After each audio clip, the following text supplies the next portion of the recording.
Welcome to Meta essence. आज हम strength building के कुछ आसन सीखेंगे।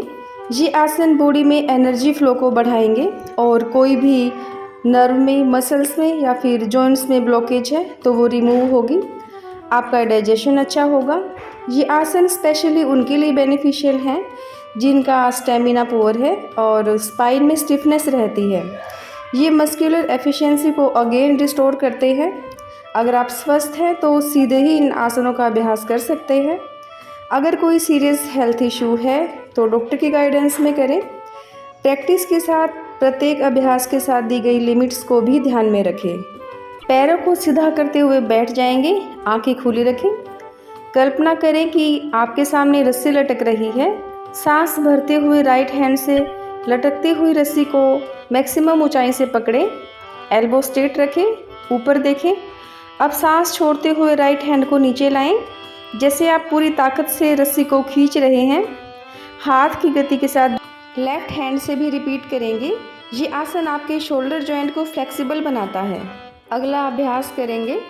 घुटनों को सीधा रखते हुए पैरों को खोल लेंगे। शोल्डर के इक्वल हाथों को फैलाते हुए राइट हैंड को लेफ्ट पैर के अंगूठे के पास लाएं और लेफ्ट साइड मोड़ें। लेफ्ट हाथ को सीधा रखें। सिर को भी लेफ्ट मोड़कर लेफ्ट हैंड को देखेंगे। दूसरी साइड से भी सेम करेंगे। स्पाइन को ज़्यादा से ज़्यादा ट्विस्ट करने के लिए मुड़ते हुए एक्सहेल करेंगे और सामने आएंगे तो इनहेल करेंगे एक बहुत ही सिंपल और असरदार आसन। पैरों को सामने फैलाएंगे। दोनों हाथों की उंगलियों को इंटरलॉक करेंगे। सामने फैलाएंगे। एल्बो स्ट्रेट रखेंगे।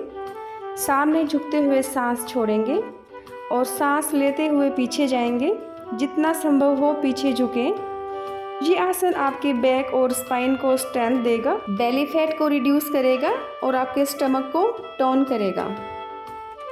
अब हम बोटिंग का मजा लेंगे, वो भी योगा मैट पर। पैरों को सामने फैलाएं, हाथों को नाव चलाने जैसी मुद्रा में रखें।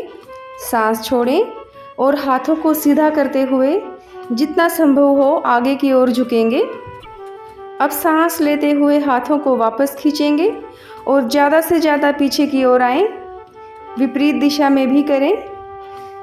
ध्यान रहे स्पाइन या बैक की किसी भी गंभीर समस्या में कोई भी आसन ये ना करें। अगले आसन में दोनों हाथों की उंगलियों को इंटरलॉक करें। हाथों को सीधा रखें, स्पाइन स्ट्रेट रखें।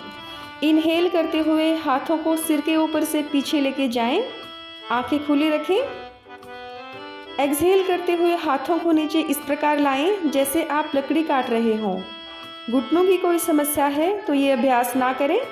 ये आसन आपके शोल्डर की मसल्स पर इफेक्ट डालता है, जहाँ पे नॉर्मली हमारे हाथ नहीं पहुँच पाते हैं। बैठने में प्रॉब्लम है तो आप खड़े होकर भी इसका अभ्यास कर सकते हैं। मेटा एसेंस, जहाँ हर सांस में छुपी है एक नई ऊर्जा।